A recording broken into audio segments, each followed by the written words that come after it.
Just with the permission, pumayag na. Miss Rimando, kanina sira mo, bago ka naging CEO ng St. Timothy, naging HR ka, magkano sweldo mo?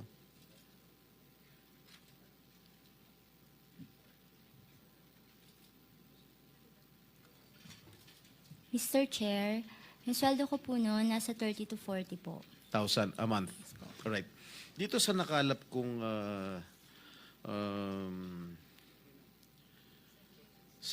SEC, ang amount paid sa record dito, 887 million. Paano ka nakakuha ng ganong kalaking pera? Paid up capital. Tama, paid up capital. Paid up capital. Saan ka kumuha ng ganitong kalaking pera? Mr. Chair, yung 2025 na lang po yan. Bali, nung Oo nga, nag-umpisa po kami, ang tanong ko sa'yo, saan ka kumuha ng pera? Mr. Chair, meron naman pong income si St. Timothy po. Hindi, pera mo to eh. I mean, iba pa yung pera ng subscription ni Mary Faith Glynn, Jerry Panty. Ikaw ang pinakamalaki, 887 million. Mr. Sino Chair, nagbigay? Hindi, huwag na tayo magpaligoy-ligoy pa. Sino nagbigay ng pera sa'yo? nakakayaman pong aminin, pero meron po akong hiniram na halaga sa tito ko po nung nagsisimula pa lang po ako na nagtayo po. Magkano? Hinira mo sa tito mo? Noong una po ay nasa 7.7 million lang po. Oh. O paano umabot ng 887 million? Nung kumikita na po si St. Timothy, wala po akong nilalabas na sarili ko pong kita. Lahat po pinapasok ko din po dun sa corporation Talaga? po. Opo, Mr. Chair. Magkano binabayad mong tax sa gobyerno?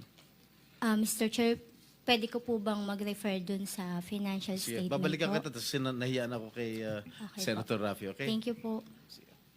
Senator Rapi. Thank you, Mr. Chair. Kanina nabanggit ni Senator Soto na yung dealer na inamin naman ng mga diskaya, ang pinagkukunan nilang kanilang luxury vehicles ay yung company na involved sa pagpasok dito ng Ducati na hindi nagbayad ng tax kaya hinila kasi in-expose ko yon. So my question dito sa mga sa diskaya, mag-provide kayo, are you willing to provide all those documents from the Bureau of Customs na to make sure na nagbayad kayo talaga nung tamang buwis doon sa mga luxury vehicles ninyo na pinalaway nyo sa taong bayan na 28 you said? And also, Mr. Chair, siguro patawag na natin yung Bureau of Customs kasi malay mo, meron nga korupsyon doon sa mga project nila. Pati ba naman sa pagbayad ng buwis, lulukuhin pa tayo. So baka meron tayong mahila doon. Are you willing? Yes po.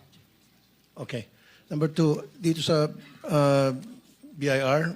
BIR, nabalitaan nyo, of course, last year, palumabas yung video na in-interview itong mga diskaya tungkol sa kanilang mga ari-arian na sobrang lavish. Nag-issue kayo ng LOA against them? After na makita yung video? Letter of authority? Letter of authority to a corporation. But did you do that? Your Honor, please. Ginawa nyo ba yun para sa Yes, mga Your diskaya? Honor. There was a letter of authority. Ano pong lumitaw doon sa result ng It is still an ongoing investigation, Your Honor. 1 year ago pa? I think the LOA was issued 20, if I'm not mistaken, late 2024 or early Kaya nga, 2025. bakit ang tagal? Samantalang pag nag-issue ka ng LOA sa mga Chinese, sa mga beer houses, in 2 weeks na natatapos agad. Siyempre, nagkakaroon ng under the table. So bakit dito ang tagal? We observe some procedures. No, Your I don't Honor. want to, hindi acceptable yan. Marami akong kaibigan ng mga businessmen, mga Chinese karamihan na nagsusumbong sa akin. Pinapadala nyo ng LOA randomly kahit na alam nyo na walang kasalanan. Gusto nyo lang sigurong maharas or ma-check yung status ng kanilang tax payments. Initial nyo ng LOA. In matters of 2 weeks, maximum 1 month, lumalabas ng resulta ng LOA, nagbabayad na yung Chinese na sinasabi nyong kulang at nagbabayad sila on the side kung kanino man yung Poncio Pilato. Now, dito sa Diskaya, inaabot kayo na matagal. Bakit tumatagal? Dahil nagtatawaran pa? Most of this time that will consume, Your Honor, is gathering of some documents from third-party sources verifying the the initial information gathered. No, you don't Your Honor. gather documents. They are the ones who should provide you all the documents necessary yes. for you to prove your point. Yes, Your Honor. That's Which you are true. doing it. Again, babalik ako dun. Ang tagal-tagal nyo mag-audit sa mga tulad ng mga diskaya, pero pag sa mga maliit na negosyante na gusto nyong harasin, ang bilis nyo agad maglabas ng LOA at saka yung result ng inyong investigation, sabi ko nga, 2 weeks lang. In fact, I can provide you names of people na pinirahan nyo dahil sa LOA na yan. Pero mga ito, ang tagal. Bakit? Nagtatawaran kayo?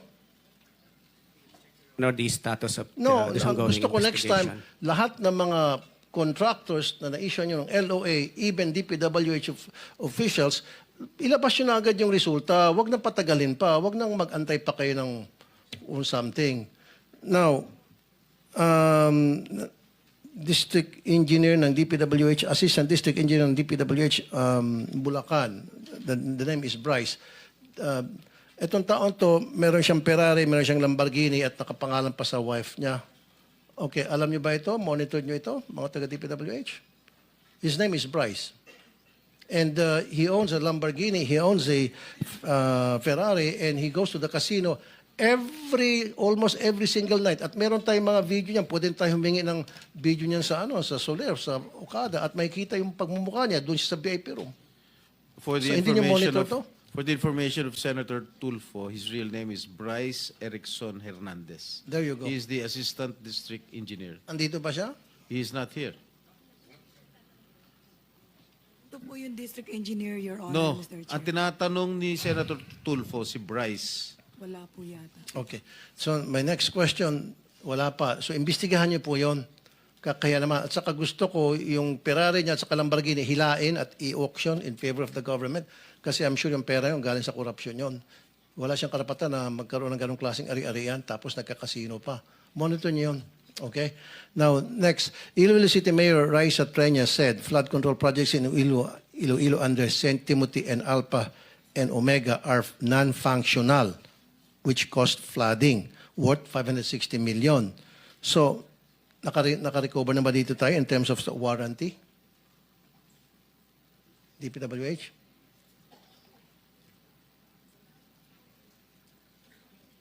Yung sa project na yon? Wala po akong idea, Mr. Chair, Your Honor. Well, dapat magkaroon kayo ng idea by now. Alam niyo naman po, magkakaroon tayo ng hearing ganito. Dapat inimbestigan niyo lahat ng mga project na questionable. Ito, lumabas sa media to, na-question ni Mayor Treñas.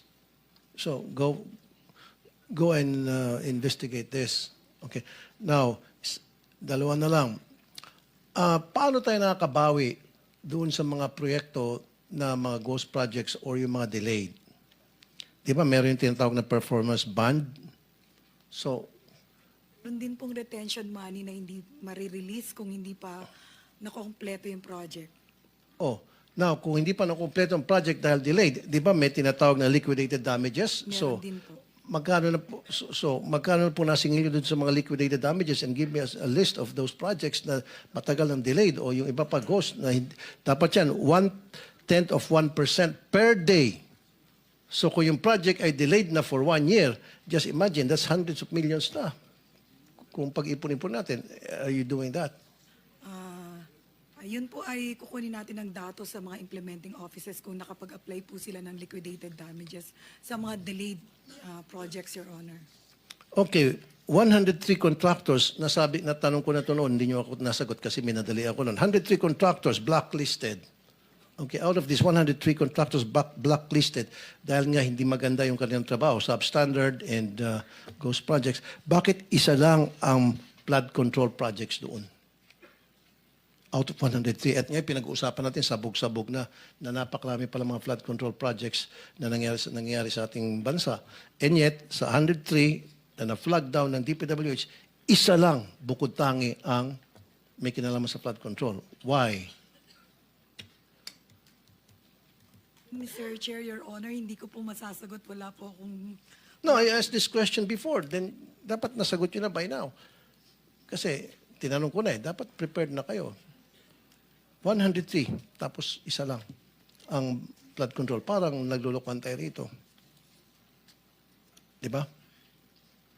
So, next time, pwede siguro, Mr. Chair, obligahan natin mga ito na pag susunod na hearing, i-provide nyo sa amin ang reason kung bakit sa 103, isa lang ang flood control project na ano nyo, na flag down.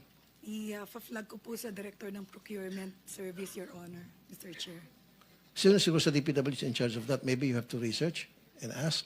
Procurement Service po yung ng Central Office po yung in charge ng siguro pagre-recommend. Of course, implementing office po ang makakaalam niyan kung sila ay kailangan i-blacklist o delay sila. Kaya nga, kung kailan nila i-blacklist, so kailan i-blacklist, kaya nga 103 got blacklisted. But unfortunately, out of the 103, only one was involved in flood control project. So ano nangyari doon sa iba? Na pinag-uusapan natin ngayon by the hundreds na. Tama? You follow me? You know what I'm saying, ma'am? Yes, Your Honor. Okay, next time. Siguro next time din, Mr. Chair, dalawa na lang. Papatawag natin itong mga insurance companies. That's a good idea. Patawag natin itong mga insurance companies as well. Kasi pagdating sa warranty retention money, yung sa faulty projects, ang sinasabi, ang nakarating sa aking information, mabagal daw ang pagbayad nito mga insurance companies. Baka ito mga insurance companies, ito yung mga fly-by-night o house show na which is also owned by some of the people from the DPWH. Kaya hindi nababayaran, nasasayang lang itong mga warranty faulty projects. Yung pag-warranty, pagpakabayad sa kanila. And then the last but not the least, a couple of months ago, nag-raid ang NBI sa Bulacan sa mga steel mills selling cheap, substandard steel. Okay. Senator Rapi, the insurance commissioner, I think, is present. Is there, nandiyan ba Insurance Commission? So bakit yun ang reklamo, Mr. What's your name, sir? Regalado, sir. Are you investigating itong mga insurance companies to make sure that they're legit, that they're capable, that meron silang kakayahan magbayad? Dahil ang reklamo din kasi bakit matagal ang pag-process sa pagbayad para doon sa warranty ay mabagal doon yung pag-process nitong mga insurance corporations. Yeah, we managed to settle the claims when they are filed with us. But ganito lang ho yung proseso natin. Insurance companies are sureties. No? They only cover about 30% of the project. And then ang bawat risk po nila ay hanggang 250 million. Kami po, ang jurisdiction namin, ang pwede lang namin magamit is about 5 million. At yung iba po, they have to go to the civil courts to claim. Ang punto po dito is kung hindi makolekta sa mga kontraktor, pwede hong dumiretso ang DPWH sa amin para tulungan sila because these are all callable on demand. Yun po ang ating GPPB at Okay, meron naman pumunta taga DPWH para doon sa proseso na sabi The ninyo? last time I checked, wala po kaming Wala. natatanggap. Bakit wala? Ang dami mga projects na dapat kailangan mabayaran dahil under warranty dahil palpak. And yet, sabi niyo walang pumupunta. Yeah, wala po. At sinasabi ng DPWH, mabagal daw kasi magbayad yung mga insurance companies. And yet, DPWH doesn't come to you para Yeah, ilapit. wala po ang DPWH. Usually ho, it's settled between the DPWH and the contractors. So DPWH, paki-check ba't hindi lumalapit sa insurance company? Yes, Your Honor. Okay, and last, yung mga cheap steel mills na ito'y paboritong puntahan ng mga loko-loko mga contractors. Alam niyo to, tumatawa kayo ng ulo, especially dyan sa Bulacan, marami yan. Nag-raid na nga yung NBI niyan. Unfortunately, yung ginawa nilang raid, house show lang. Matapos nilang raid, humingi na ng pera, and then umalis na. Ito ang nakakatakot dahil, Mr. Chair, especially mga earthquakes, di ba, pina-expect natin na pwede mangyari anytime. Pati sa mga kalsada rin, ito yung mga galing China, na mga, in fact, ba na ito sa China, ito mga steel products. Alam niyo po ito, bakit hindi niyo po ito pinagre-raid? O bakit hindi niyo po ito pinapapasara? At patuloy pa rin po kayong nagiging parokyano ng mga steel mills na ito. Siguro sir, may tatanong ko yan sa aking mga kasamaan na nasa distrito, yung sinasabi niyong Bulacan District, o kaya sa Regional Director po ng Region 3 na nakakasakop nun. Dahil ngayon ko lang po din narinig yung NBI na ni-raid. na nag-grade or something. Ngayon ko lang po narinig. So, ibig sabihin, NBI hindi gumawa ng coordination sa inyo to inform you na, hey, marami mga steel mills sa buong bansa, kasama din yung Bulacan, i-raid namin dahil ito ay bilihan ng mga kontraktor ng DPWH na mga substandard materials. Sa opisina ko po, walang nagko-coordinate. Baka po sa opisina ni former Secretary Bonoan. Siguro, Mr. Chair, next time, invite din natin DPWH saka DTI. I mean, yung DTI and NBI. Yes, I think we will do that. Thank you.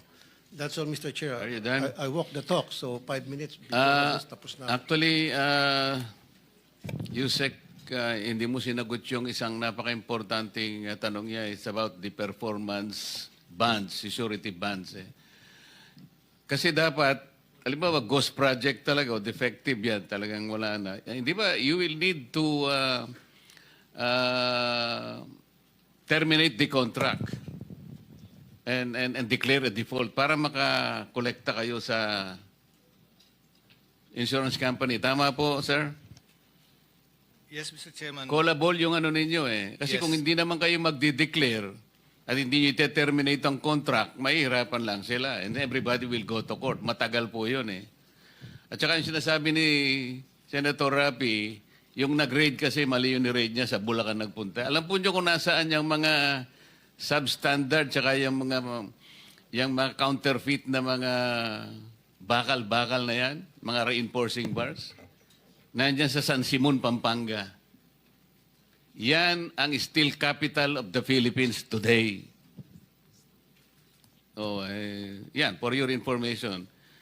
So, I'm sorry, Mr. Chair, it's- Pampanga ka pala. Not Bulacan sinabi ko, Pampanga. Oh, Pampanga. yun, tama ka. So, San Simon yun, San Simon.